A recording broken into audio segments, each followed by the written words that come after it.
Sigur Reifur Ívar eftir þennan leik, menn að nú voru þið komin í bottsæti eftir síðustu umferð. Hvernig skýrur þennan mun út hérna í kvöld? Við spilum bara alveg gríðarlega vel og vörðum okkur góð, við lokum miklu, munar rosa Isabellu inn í teginn hjá okkur. Hún lokar tegnum vel og þá getum við spilað inn með 2 stóra leikmenn og hérna svo fengum við risaframlag frá Eyruna á bekknum og bara allar sem voru að spila lögðu sig fram varnarlega og við stoppuðum svona vopnin hjá Grindavík og hérna sóknarlega vorum við ákveðnar og svona framhald af síðustu 2 leikjum á okkur á móti Val hérna heima og svo Skallagrim úti sem við hentum frá okkur á mínum mati og hérna þannig ég bara gríðarlega stoltur af stelpunum, mér fannst það vera frábærir í kvöld. En þú minnist nú ekkert á Danny, númer 3 hjá Kaninn, en er þetta ekki bara einn bara besti Kaninn í þessari deildu? Jú, hún sóknarlega, heldur fáar sem eru betri.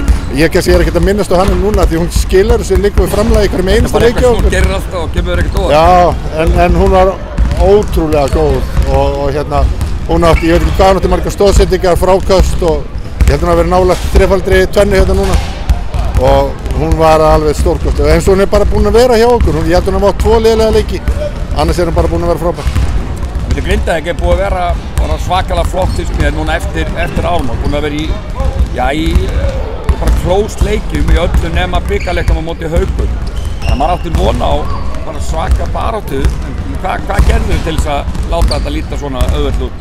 Já, náttúrulega ekkert engin nein laust, við komum tilbúinir svona áfram eins og ég sagði, áframhalda síðustu 2 leikjum á okkur og hérna við erum búin að skáta hvað þeir eru búin að vera að gera mjög vel og erum búin að fara mjög vel yfir það og mér fannst stelpurnar að bregðast rosalega vel við og þær lokuðu, eins og ég sagði, styrkleikjunum og við náðum að loka inn teg og það oft, við vorum kannski síðast við kepptum við Grindavík, vorum við vandræðið með Bríeti og hérna Kanan í lokin og núna náðum við að loka því og líka að þær eru með hennar nýjan útlending og hún mikið í teg og þannig hún loka líka leið, þó að þessi pluss að hafa hana, þá er líka mínus að einhverju leiti og við nýttum okkur það að vera alltaf með 2 í kringu teginn og lokuðum tegnum þannig að þær komust aldrei að.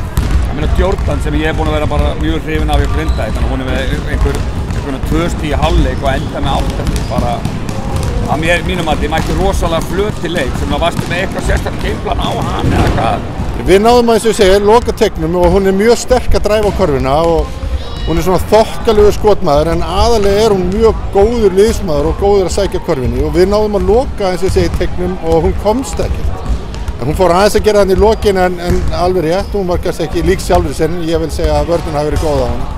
En nú sem sagt, 2-1 í leikjum fyrir Breiðablik á milli þessara liða. Þessi lið hafa verið við botninn í vetur og þú ert þá með hvað, ef ég með reiknast rétt til, 15 stig fyrir ef að þessi lið myndu enda jöfn. Er þetta ekki bara mjög mikilvægt að ná þetta stóru sigri upp á þessa baráttu? Jú, ég hefði alveg viljað vera með stærri, við hefðum alla möguleika á að vera með stærri sigur en fórum þetta illa að ræða okkur hérna í lokin en jú, ég er gríðarlega sáttur og við vissum það að við vorum í -7 fyrir þennan leik en aðalmáli var náttúrulega bara að koma stand eftir leiks og ná að sigra. Við vorum ekki endilega að segja að við ætluðum að fara hérna að vinna með einhverju 20 en við settum það gameplan í hálfleik líka og í fyrir fjórða að vinna hvert leikluta og bæti í og við gerðum það, ég var mjög ánægð með það. En er kannski bara þitt og ykkar takmark þá núna að jafnvel að reyna bara að komast ofar, komast upp fyrir Snæfell þá eða er þetta bara þetta klassika, einn leikur innu? Já, ég meina það er ennþá töluvert að stigum í Snæfell, við þurfum að vinna 3 leiki meðan þær vinna engan og til þess að ná þeim og þær eru búin að vinna okkur 3 svar þannig að við þurfum að komast yfir þar þannig ég held að það er nú langsótt. Já, en þetta er bara milli ykkar og mjög leikur hjá þínum stúlkum. Já, þetta er bara leikur á milli Grindavík og Breiðabliks. Við þurfum 1-2 sigurleiki viðbót núna og hérna á móti öðru liðum með Grindavík og við erum með fyrst og þriðju umferðin eru mjög erfið hjá okkur að því við erum með mikið af útileikjum. Við erum með heimileiki móti Keflavík og Val. Núna í fjórðu umferðin erum við útileiki móti þeim, útileiki móti Grindavík en heimileiki móti hinn. Þannig að ég tel að við eigum ekki að ná sigurum hérna heima. Flott, takk fyrir.